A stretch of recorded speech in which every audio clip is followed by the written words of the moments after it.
Hello, fig peoples and YouTube and the world. I thought I would make a fig video today, and rather than kind of brag and show you how well the cuttings are doing and worship myself, I thought about giving you guys a gift instead, because that's kind of how we're supposed to be living. Less about ourselves, more about the people around you. So I want to show you the greatest trick for propagating fig trees and getting a nice large fig tree like these here, instead of little ones like these there, even though they're all the same age, that you never knew. Let's have a look.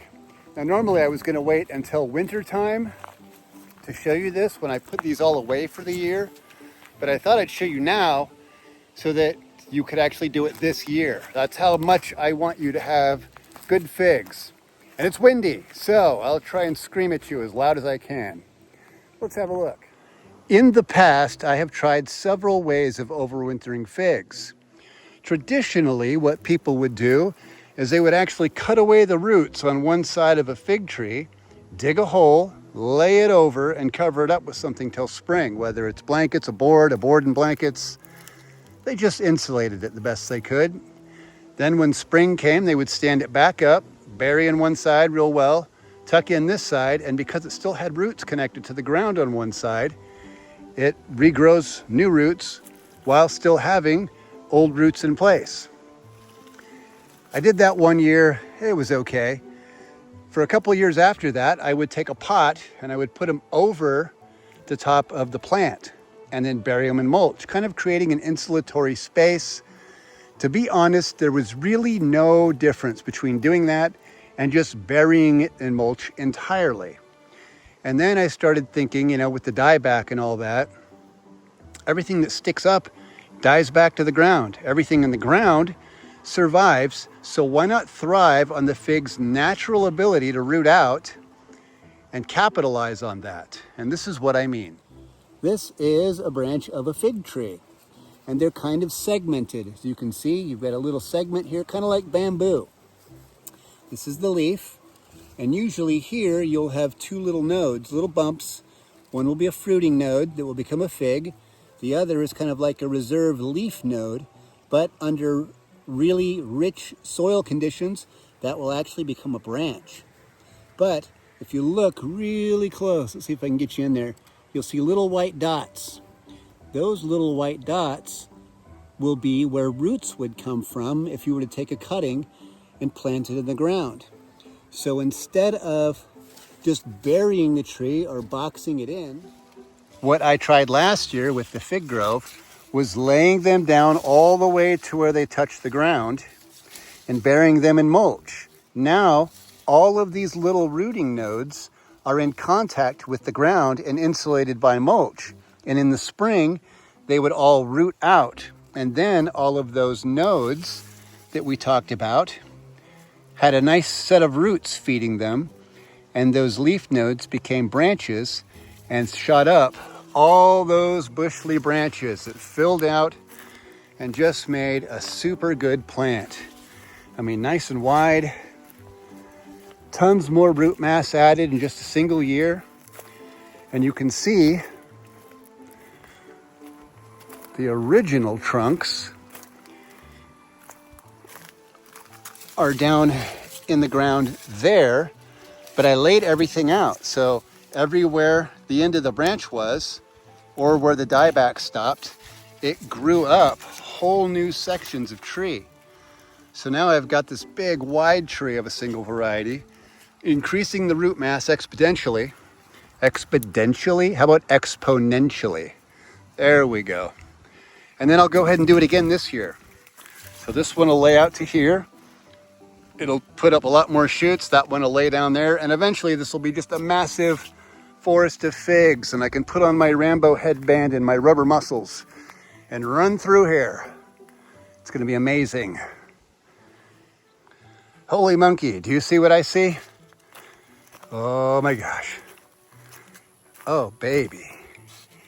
Oh yeah, that's what I'm talking about. One more day. One more day if it makes the night. If the squirrels don't find them, there's some more. Holy cow, that one's ready now. So you see how it's kind of hanging down a little bit droopy? That's a ripe fig. We can tell because something else decided that was a ripe fig. So we'll take that for ourselves. That one feels ready. This is, oh, look at this. As you can see, the ants kind of got that one. That one's ready. There's so many ready. I love it when they do this. This is such a big surprise. It was such a bad year for figs that every ripe one I seem to get, I gave away to people just to try and let them experience it. These will actually be the first figs I've eaten for myself this year. Amazing. I'm glad you guys got to see this. You know what we got to do? We got to cut some of these open and let you have a look inside. All right, here we go. I had to take the rest in to share with the family. This is my first fig for myself for the year of 2025, at the end of the year practically.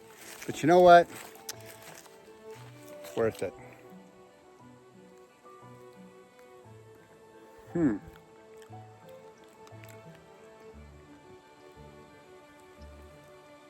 Pretty good. Sweet, berry flavor, and you can tell it was a kind of a force ripened from the cold. So it's a little tangier than sweet, but it isn't fermented. And here we go. Take a look at that. I wish I had enough for everybody. And we're gonna have them leave that for the, see what the bees think of it. Let me give them something sweet to chew on. I don't know if bees eat sweet things. There you go, guys, or gals. Gals and guy. Guys and gal.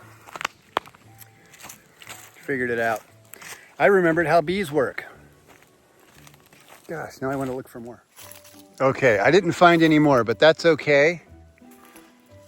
You know, I would have never found those figs if I didn't try to make this video for everybody. So, that's just proof, man. You got to give good things to the world if you want to get good things out of the world. I would have never found those without you guys. So thank you, those few who watch, and all those who will be watching in the future.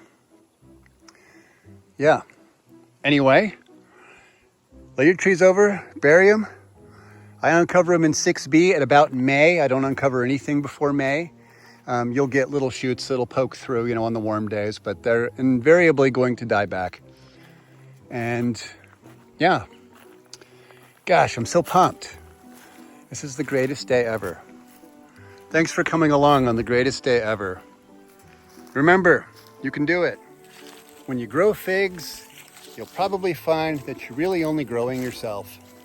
And I guess I'll leave you on that.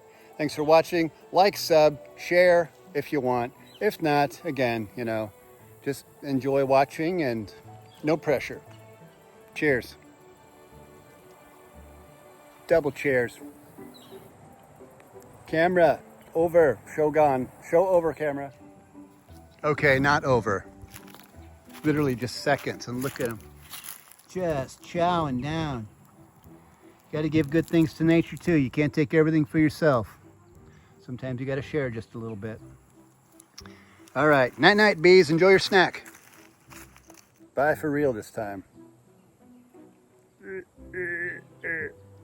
Sorry, I have kind of a Hancock type of smile. Chickens, I got figs. Let me hug you. Come here to me. Let's celebrate. I want to love you. Ah, chickens, come back to me, please. Don't run away. Kitty, I got figs. I know, and I'm excited too. Really? Yep. There you go. See, somebody lets me love them. Let me love you. Not in a creepy way, but in a nice way. All right. Say bye, kitty.